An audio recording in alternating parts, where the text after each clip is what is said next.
Welcome to my story farm house.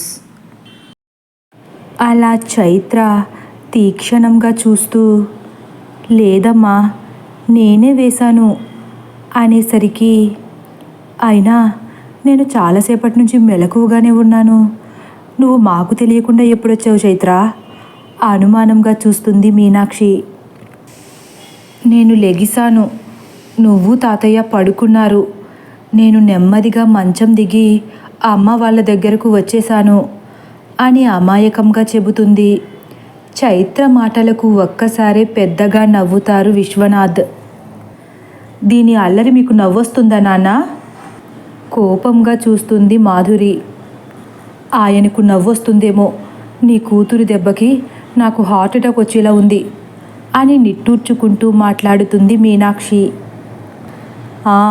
చాలే ఆపండి, పిల్లలంటే అలానే ఉంటారు, అలా ఉంటేనే బాగుంటుంది కూడా. పెద్దవాళ్ళలా ఉంటే పిల్లలని ఎందుకంటాం కదరా బంగారం అని అప్పుడే లేచి ముద్దులొలుకుతున్న చైత్ర ముఖాన్ని చూసి మురిసిపోతూ ఎత్తుకుంటారు విశ్వనాథ్. నాన్న, మీరు ఇలాగే గారం చేస్తే అక్కడికి వెళ్ళాక మాకు చుక్కలు చూపిస్తుంది మీ మనవరాలు అంటుంది మాధురి కూడా గారంగా.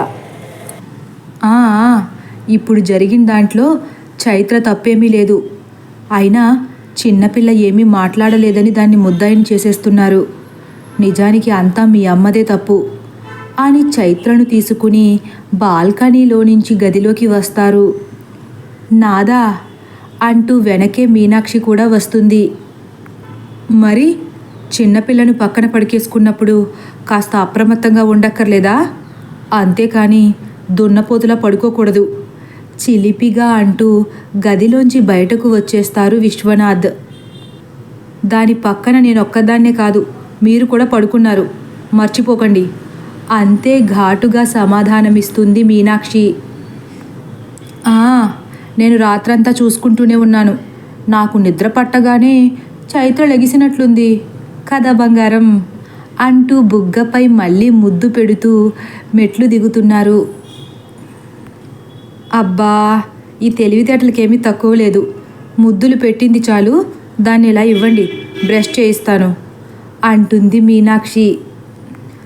దీని సంగతి తర్వాత చూద్దు కానీ ముందు నా పొట్టలో కాస్త టీ చుక్కపడే, టీ కోసం నరాలన్నీ లాగేస్తున్నాయి అని కింద హాల్లోకి వచ్చేస్తారు. ఒక్కసారే మీనాక్షికి ఏదో గుర్తొచ్చినట్లు, టీ అంటే గుర్తొచ్చింది, లక్ష్మీ చందులేరండి ఆశ్చర్యంగా అడుగుతుంది. విశ్వనాథ్ కూడా వెంటనే అనుమానంగా చూస్తూ, అవును వీళ్ళిద్దరూ ఎక్కడా అంటారు. గార్డెన్లో ఉండుంటారు, నేను వెళ్ళి బ్రష్ చేసుకొస్తాను, మీరు వెళ్ళి లక్ష్మికి టీ పెట్టమని చెప్పండి అని మీనాక్షి అనగానే, సరే అని విశ్వనాథ్ తలుపు దగ్గరకు వచ్చి, తలుపులు వేసే ఉన్నాయి, పెరటి గుమ్మంలోంచి కానీ వెళ్ళారా అనుకుని తలుపు తీసి గార్డెన్లోకి వెళ్తారు. చైత్రను ఎత్తుకుని గార్డెన్ అంతా తిరుగుతారు విశ్వనాథ్. ఎక్కడా వాళ్ళు కనపడకపోయేసరికి లోపలికి వెళ్ళి చూస్తారు, అక్కడ కూడా లేరు. ఇంతలో మీనాక్షి కిందకి వస్తూ, లక్ష్మి టీ అయిందా అని గట్టిగా అంటుంది. విశ్వనాథ్ మీనాక్షి వైపు తిరిగి, వాళ్ళు బయట లేరు, ఇంట్లో లేరు, వాళ్ళు ఎక్కడికి వెళ్ళారో అంటారు. లేరా? బాగానే ఉంది, ఒకరి తర్వాత ఒకరు, అందరూ మనతో దాగుడు మూతలు ఆడుతున్నట్లున్నారు అని అంటూ, నేను వెళ్ళి టీ పెట్టుకొస్తాను, మీరు వాళ్ళు ఎక్కడున్నారో చూడండి అంటూ కిచెన్లోకి వెళ్ళిపోతుంది మీనాక్షి. విశ్వనాథ్ ఇల్లంతా తిరుగుతూ వాళ్ళు కనపడకపోయేసరికి, ఎక్కడికి వెళ్ళారంటావు బంగారం వీళ్ళు సరదాగా అంటారు చైత్రతో. దేవుడి గదిలో ఉన్నారేమో తాతయ్య అంటూ విశ్వనాథ్ ముఖంలో ముఖం పెట్టి చూస్తుంది చైత్ర. విశ్వనాథ్ ఒక్కసారే పెద్దగా నవ్వుతూ, దేవుడి గదిలో ఎందుకుంటారా అంటారు. ఇంతలో మీనాక్షి, టీ ఇదిగోండి అని గుమ్మం దగ్గర నుంచి పిలిచేసరికి విశ్వనాథ్ చైత్రను తీసుకుని లోపలకు వచ్చి, ఎక్కడికి వెళ్ళారంటావు వీళ్ళు మనకు చెప్పకుండా అని చైత్రను పక్కన కుర్చీలో కూర్చోపెట్టి టీ తీసుకుని ఆయన కూడా కుర్చీలో కూర్చుంటారు. ఇంతలో చైత్ర వేగంగా కిందకు దిగి దేవుడి గది దగ్గరకు వెళ్ళి తలుపులు కొట్టడం మొదలుపెట్టింది. మీనాక్షి, విశ్వనాథ్ చైత్ర ఎందుకలా కొడుతుందో అర్థం కాక విస్మయంగా చూస్తున్నారు. ఆ శబ్దానికి లక్ష్మి ఉలిక్కిపడి లేచి కూర్చుంటుంది. అటు ఇటు అయోమయంగా చూస్తుంది. తన కాళ్ళ దగ్గర ముడుచుకుని పడుకుని గుర్రు పెడుతున్న చందు కనిపిస్తాడు. ఏమయ్యా, లెగు, వెలుగొచ్చేసినట్లుంది అని గట్టిగా కదుపుతుంది చందుని. చందు బద్ధకంగా కళ్ళు తెరుస్తాడు. తెల్లారిపోయినట్లుందయ్యా, అమ్మగారు అయ్యగారు లెగిసిపోయి ఉంటారు, తొందరగా లెగిసి తలుపు తీయి అంటుంది కంగారు పడుతూ. అని చందు గబాలున లేచి దేవుడి గది గడియ తీస్తాడు. వెంటనే చైత్ర తలుపులు వెనక్కి లాగేసి, ఇలా దేవుడి గదిలో నిద్రపోవచ్చా అని కోపంగా వాళ్ళ కళ్ళలోకి చూస్తూ అంటుంది. ఆ మాట విన్న విశ్వనాథ్, మీనాక్షిలు ఆశ్చర్యంగా ఒకరినొకరు చూసుకుని, వీళ్ళు నిజంగానే దేవుడి గదిలో పడుకున్నారా అంటూ పైకి లేస్తుంది మీనాక్షి. అవును, పద ఎందుకు పడుకున్నారో కనుక్కుందాం అంటూ విశ్వనాథ్ కూడా ఆశ్చర్యంగా పైకి లేచి వీళ్ళ దగ్గరకు వస్తున్నారు. ఇంతలో చైత్ర అడిగిన ప్రశ్నకు లక్ష్మికి ఏం చెప్పాలో తెలియక, చైత్రమ్మతో ఏం చెప్పమంటావయ్యా అయోమయంగా అంటుంది. ఏదో ఒకటి చెప్పే అని పైకి లేస్తాడు చందు. ఇంతలో లక్ష్మి, అది రాత్రి నేను చందు దాగుడు మూతలు ఆడుకున్నాం చైత్రమ్మ, అప్పుడు ఇక్కడికొచ్చి దాక్కున్నాం. అప్పటికే బాగా ఆలస్యం అయిపోవడంతో ఇక్కడే నిద్రపోయాం అని ఏదో ఒకటి చెప్పి బయటకు వచ్చేస్తుంది లక్ష్మి.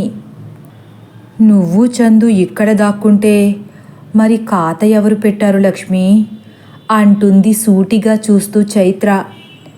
లక్ష్మి చైత్రకు సమాధానం చెప్పలేక, నేను చెప్పాల్సింది చెప్పేశాను, మిగిలింది నువ్వు చెప్పేసిరా అని దురుసుగా మాట్లాడి ముందుకు వెళ్ళిపోతుంది.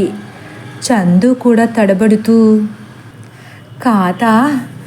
అది కాతంటే మా ఆటలో ఖాతా ఎవరు లేరమ్మా, ఇంట్లో అందరూ పడుకున్నారు కదా, మాకు ఖాతా ఎవరు పెడతారు చెప్పు అంటాడు జాలిగా. చైత్ర మాత్రం కోపంగా చూస్తూ, సరే సాయంత్రం మీకు ఖాతా నేనుంటాలే, బాధపడకు చందు అంకుల్ అంటుంది. ఇంతలో అక్కడకు వచ్చిన మీనాక్షి కోపంగా, లక్ష్మి, ఇంత ఇల్లు పెట్టుకుని దేవుడి గదిలో ఎందుకు పడుకున్నారు మీరు? లంకంత కొంపలో ఎక్కడ చోటు లేనట్లు అంటుంది. రాత్రి జరిగిన విషయమంతా మీనాక్షికి ఎప్పుడు చెప్పాలో అని ఎదురు చూస్తున్న లక్ష్మి వెంటనే ఆయాసపడుతూ, అదా, ఊరికనే పడుకోలేదమ్మగారు, అది ఈ ఇంట్లో దెయ్యాలున్నాయమ్మగారు అంటుంది అదిరిపడుతూ. దెయ్యాలా అని ఆశ్చర్యంగా అంటూ విశ్వనాథ్ వైపు చూస్తుంది మీనాక్షి. విశ్వనాథ్ కూడా మీనాక్షి వైపు నవ్వుతూ చూస్తూ, ఏంటి లక్ష్మి, రాత్రి కలగన్నావా అంటారు.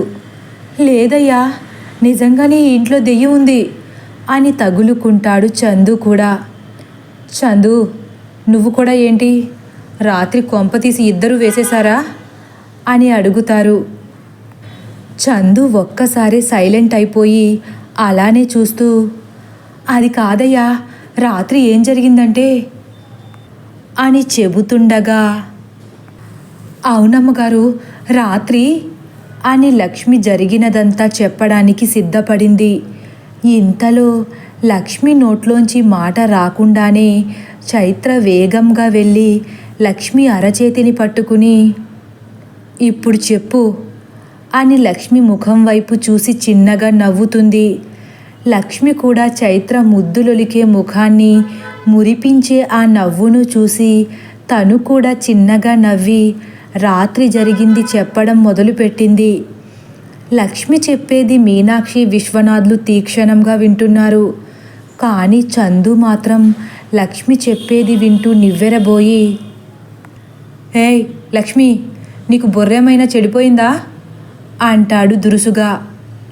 ఉండయ్యా, నన్ను చెప్పని, చెబుతున్నానుగా అని ఆగకుండా చెప్పేస్తుంది లక్ష్మి. వెంటనే చందు కరుకుగా, లక్ష్మి ఆపు నీ ఏలాకొలాలు, నువ్వు నోరు మూసుకో, రాత్రి ఏం జరిగిందో నేను చెబుతాను అని ఆవేశంగా చందు అనేసరికి చైత్ర నెమ్మదిగా లక్ష్మి చేయి వదిలేసి చందు దగ్గరకు వెళ్ళి, నువ్వు చెబుతావా చందు అంకుల్ అని అమాయకంగా చందు చేయి పట్టుకుని ఊపుతూ అడుగుతుంది. అది పిచ్చిదమ్మా, నేనే చెబుతాను అని చందు చెప్పడం మొదలుపెట్టాడు.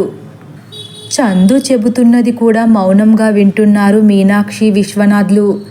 కానీ ఇప్పుడు లక్ష్మి ఆశ్చర్యపోయి, ఏమయ్యో, నాకు కాదు, నీకు ఆ దెయ్యం దెబ్బకి బుర్రగాని చెడిపోయిందా ఏంటి అంటుంది.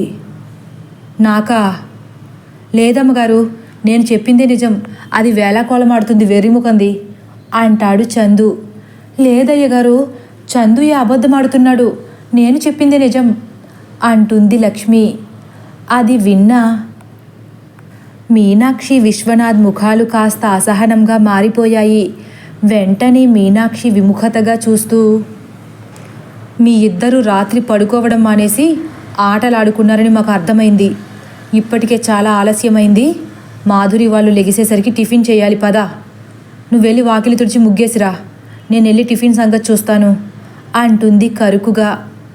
అది కాదమ్మగారు అని లక్ష్మి ఇంకా ఏదో చెబుదామని చూస్తున్నా మీనాక్షి వినిపించుకోకుండా, మీ భార్యాభర్తల వేషాలు 7 ఏళ్ల నుంచి మాకు అలవాటైపోయాయిలే, ఇప్పుడు కొత్తేమీ కాదు కదా, ఇక ఆపి ఎవరి పని వాళ్ళు చూసుకోండి అంటూ కిచెన్లోకి వెళ్ళిపోతుంది మీనాక్షి. విశ్వనాథ్ కూడా విముఖతగా, వెళ్ళండి, ఎవరి పని వాళ్ళు చూసుకోండి. చైత్ర, నువ్వు రారా బంగారం అని చైత్రను తీసుకుని హాల్లో వదిలి ఆయన టీ తాగే పనిలో పడ్డారు. లక్ష్మి అయోమయంగా చందు వైపు తిరుగుతుంది. చందు కోపంగా చూసి బయటకు వెళ్ళిపోతాడు. లక్ష్మి కూడా డీలా పడిపోయి అక్కడి నుండి వెళ్ళిపోతుంది. 10 నిమిషాల తర్వాత బయట వాకిట్లో ముగ్గేస్తున్న లక్ష్మి దగ్గరకు ఆవేశంగా వస్తాడు చందు. ఏయ్ పిచ్చిదానా, అయ్యగారు వాళ్ళ దగ్గరేంటి నీ వెకిలేశాలు కోపంగా చూస్తూ నెమ్మదిగా అంటాడు. లక్ష్మి కూడా దురుసుగా పైకి లేచి, నేను అడగాల్సింది నువ్వు అడుగుతున్నావా అంటుంది పంటిని బిగించి. ఏమడుగుతావే, రాత్రి చచ్చేదాకా వెళ్ళినా నీకు బుద్ధి రాలేదా, నీ కొవ్వు తగ్గలేదా? నాకా కొవ్వు నీకా అంటుంది ఏమాత్రం తగ్గకుండా లక్ష్మి.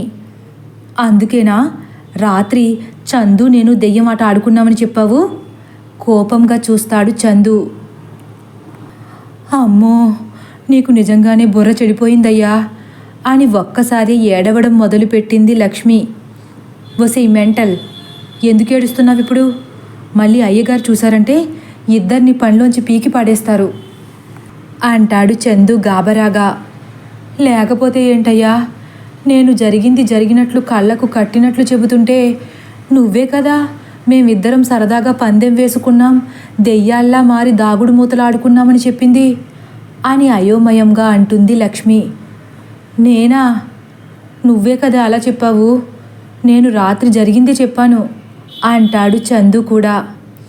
అయ్య బాబోయ్, నీకేదో అయ్యింది అంటూ ఏడుస్తూనే ఏదో గుర్తొచ్చినట్లు ఒక్క క్షణం ఆగిపోయి, అయ్యా ఇది కూడా దెయ్యం మాయేనంటావా అంటుంది నెమ్మదిగా.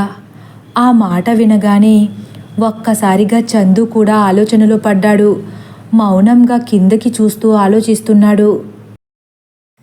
తదుపరి భాగం కోసం వేచి ఉండండి. ఒకవేళ నా కథ కానీ మీకు నచ్చినట్లయితే లైక్ చేసి సబ్స్క్రైబ్ చేయడం మర్చిపోకండి. Thank you for watching.